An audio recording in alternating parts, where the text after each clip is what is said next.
Mr. Chairman, fellow delegates, I have the pleasure of representing the great city of Meriden in the 5th Congressional District and also the beautiful town of Cheshire that I share with Senator Chris Murphy. These are the times that try men's souls.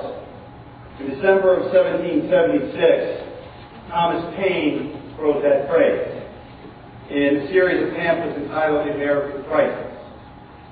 His most famous pamphlet was entitled Common Sense. For too many people living in the 5th Congressional District, these trying times are fueled by Republican policies wholly supported by Nancy Johnson. We are mired in a senseless war in Iraq. We have exploding gasoline prices. People choosing between paying for drugs they need to live and food. Tax breaks for the rich as the middle income pay more and more and more. Corporate CEOs retiring with billions, while workers who scrape by to save for a week's vacation in the summertime had their pensions cut or face retirement with no pension at all. For too long, the incumbent Republican has tried to pull the wool over the eyes of the people in this district. She says one thing and does the opposite.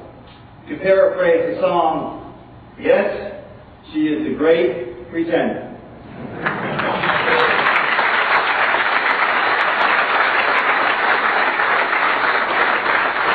She smiles and tells seniors that she's concerned about their plight.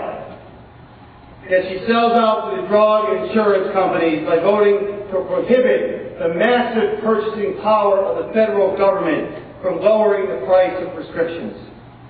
Yes, she's the great pretender. She furrows her brow with concern and tells people that she feels their pain in this economy of exploding gas prices and then flies off to faraway places paid for by the special interests. Nancy Johnson should explain to the voters of this district who struggle to just pay their bills and try to fuel up their car just to get to work, and how much it costs her to fill up to travel to the Galapagos, to Rome, or Scotland. Yes, she is the great pretender.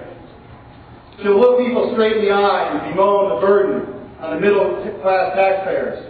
Yet just last week, she voted for billions of tax breaks for rich people to live off dividend and interest income and don't ever have to worry about punching the clock every day like the hard-working people of this district. Yes, she is the great pretender.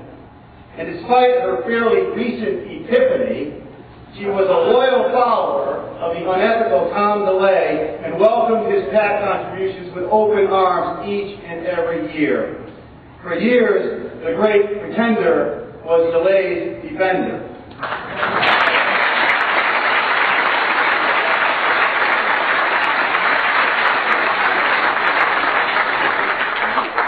Make no mistake, this will be a tough fight. But tough fights are the ones worth fighting for. And our friend Chris Murphy is in this fight to win.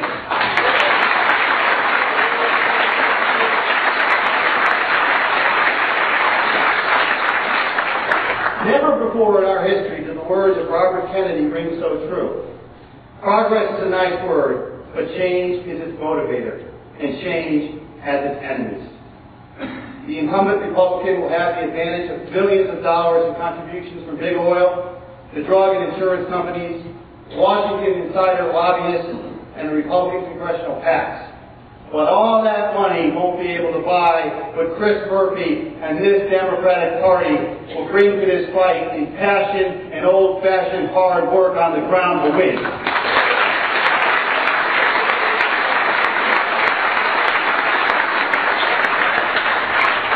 I find it ironic that today, for millions of Americans, is deadline day to enroll in Nancy Johnson's version of the sidewalk shelving.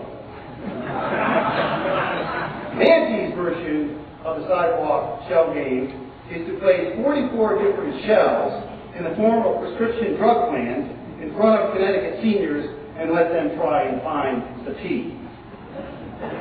And it is under this law that she took credit for writing that seniors get penalized if they don't sign up for this confusing shell game by the end of today. Well, the good news for the people of the 5th District is that help is on the way. Like Thomas Paine did in 1776, Chris Murphy is about to inject a huge dose of common sense to straighten out the mess that Nancy Johnson and George Bush have created for the current American state.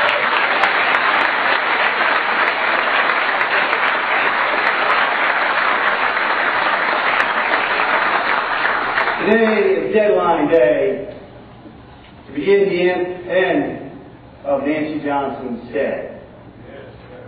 I've been proud to stand by side with Senator Chris Murphy during the past 4 years, fighting for the bedrock issues of the Democratic platform: affordable and accessible health care, reducing co-pays, pushing for more affordable prescription drugs by allowing for reimportation, and leading the way on a landmark stem cell program that Chris Murphy is national attention.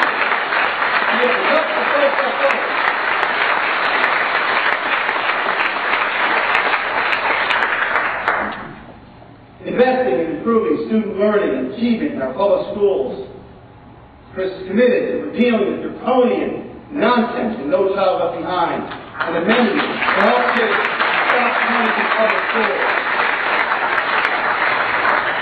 Chris pushed hard to relieve property tax burdens by expanding the property tax credit. And he demanded tougher environmental standards to clean up the air in Connecticut with his Clean Cars initiative. He consistently stood for enacting a living wage and extending family and medical leave for more and more Connecticut residents. And with the great senator from New Britain, Don DeFranco, our friend, he co-sponsored the tightest campaign finance reform in the United States of America.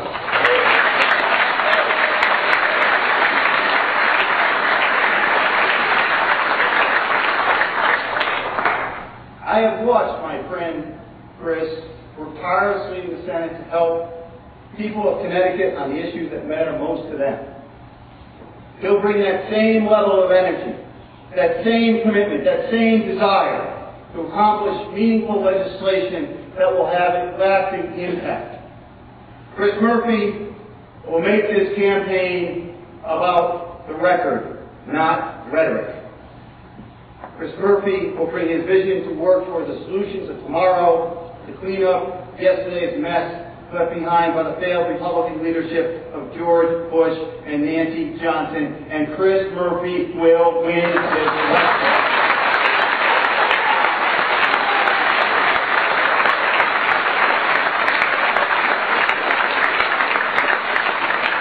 It is indeed my honor, my pleasure, to nominate the next Congressman from the 5th Congressional District, our friend, State Senator Chris Murphy.